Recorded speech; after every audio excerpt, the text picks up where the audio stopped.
এই কোরআন মাজিদের বড়ই দাম, বড়ই সম্মান। এই কোরআনের সাথে যে মিলবে, যে লাগবে, তার দাম আল্লাহ নিজে বাড়াইয়া দেবেন।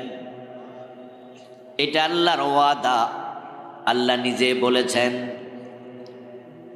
ইয়ারফাইল্লাহু আল্লাযীনা আমানু মিনকুম ওয়াল্লাযীনা উতুল ইলমা দারাজাত। আল্লাহ তাআলা বলেন, যারা ঈমান পেয়েছে, ঈমানের পরে যারা কোরআনের ইলম পেয়েছে, ইয়ারফাইল্লাহু দারাজাত, আল্লাহ নিজ দায়িত্বে কোরআনওয়ালার সম্মান বাড়ায়া দেয়। কোরআন পাইয়া নবী মুহাম্মদ সেরা নবী, দাম বাড়াইয়া দিছে কে? তিলকার রুসুল ফাদ্দালনা বা'দাহুম আলা বা'দ। আল্লাহ বলে, রাসূলদের মাঝে আমি একজনের উপর আরেকজনকে শ্রেষ্ঠত্ব দিয়েছি। নবী মুহাম্মদ সাল্লাল্লাহু আলাইহি ওয়াসাল্লামকে সেরা নবী বানালেন কে? তাই কোরআন তিনি তার উপর নাজিল করলেন। কোরআন যার কাছে আসবে সে তো সেরাই হবে। সব উম্মতের মাঝে উম্মতে মুহাম্মাদি সেরা উম্মত, ঠিক কিনা? বলেছেন কে? কুনতুম খায়রা উম্মাহ উখরিজাত লিন-নাস তা'মুরুনা বিল মা'রুফি ওয়া তানহাউনা আনিল মুনকার। কোরআনের কারণে আমরা হলাম সেরা উম্মত। এখন সেরা উম্মত হওয়ার পরও কোরআন ধরে না, উল্টা কোরআন ছাড়ে, কোরআনের কাছে আসে না। এই উম্মতের মাঝে কোরআনের বিরোধিতা করে এমন জালেম আছে না নাই? সে কি সেরা নাকি নিকৃষ্ট? আর যারা কোরআন ধরবে তাদের ব্যাপারে প্রিয় নবীজি বলছেন, খায়রুকুম মান তাআল্লামাল কুরআনা ওয়া আল্লামাহু।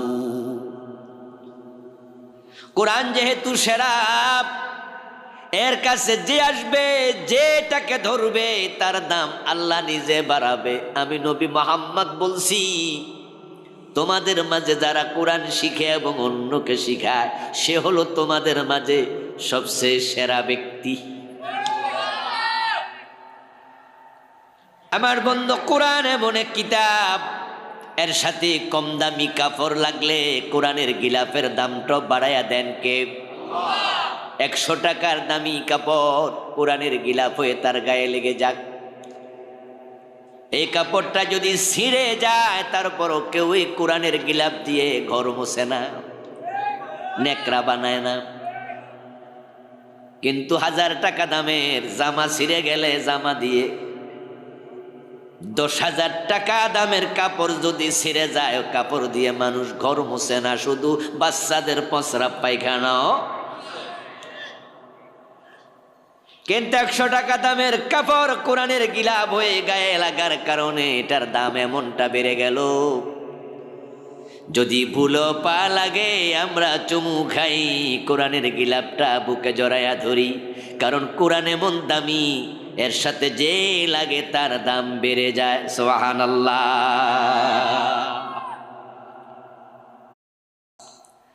100 টাকা, 500 টাকা, 200 টাকা, 300 টাকা দিয়ে আপনি রেল কিনবেন, কোরআনের গায়ে লেগে যাক রেয়াল, এমন দাম বাড়বে।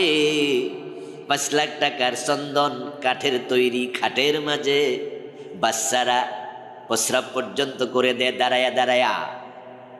বাচ্চা যদি খাটের মাঝে দাঁড়ায়া প্রস্রাব করে, কাজের মেয়ে ধমক দেয়, বাচ্চার মা কয়, এই তুই থাম, কইরা লাগ। কিন্তু 200 টাকার রেয়ালের যদি বাচ্চারও পা লাগে, বাচ্চার মা শুদ্ধা চুমু খাওয়া শুরু করে।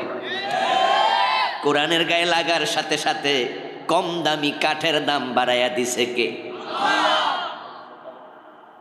এই কোরআন রমাদান মাসে এসেছে, রমাদান সমাগত।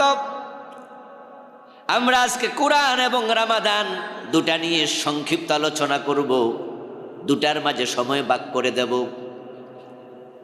প্রথমে আমরা বলবো কোরআন এসেছে রমাদানে কেন?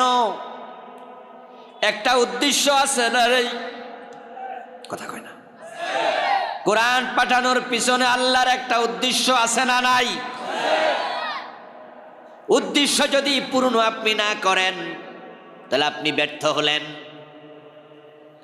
মনে রাখবেন মুসলমান, এ কোরআন লাগা, এই লাগা দুই অর্থে আসবে। একটা হলো গায়ে লাগলো, আরেকটা হলো মাপ মতো লাগলো। এই যে আমার গায়ে জামা আছে, কোরআন শরীফটা আমি এখন জামার উপরে রাখলাম, এখন এই জামা কি কেউ চুমু খাবে? দাম কিন্তু বাড়ে নাই, অথচ কোরআনের গায়ে তো লাগছে। এই যে কাঠের তৈরি সোফা আমি কোরআন এটার উপর রাখলাম, এখন বলুন তো সোফা যদি পা লাগে কেউ চুমু খাবে? তো দাম তো বাড়লো না। এইমাত্র বললাম কাপড়ের দাম বাইরা যায়, কাঠের দাম বাইরা যায়, তো আমার গায়ের কাপড়ে তো লাগছে, এই কাপড়ের দাম তো বাড়ে নাই। এটা ছিঁড়ে গেলেও তো এটা দিয়া নেকড়া বানানো হতে পারে। কিছুক্ষণ পরে আমাদের মাহফিল যখন শেষ হবে, এই যে টেবিলের উপরে আমরা কোরআন শরীফ রাখছি এতক্ষণ পর্যন্ত, এমনও তো হতে পারে যারা প্যান্ডেল খুলবো, লাইট খুলবো, তারাই টেবিলের উপর খাড়াইয়া খুলবো। দুইটার গায়ে তো কোরআন লাগলো, দাম তো বাড়লো না। আসলে এই লাগা বলতে শুধু লাগা নয়, এই কোরআন নাজিলের পিছনে উদ্দেশ্য আছে, ওই আলোকে লাগতে হবে।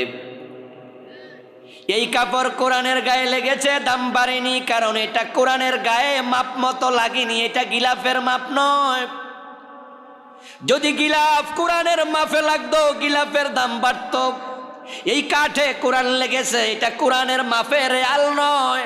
যদি কোরআনের মাপ মতো হতো, এই কাঠটা রেয়াল হইয়া দাম বেড়ে যেত। তোমরা কোরআনওয়ালা, তোমাদের দাম বাড়বে না, শুধু বললে কোরআনের মাপ মতো জীবন বানালে আল্লাহ দাম বাড়ায়া দেয়।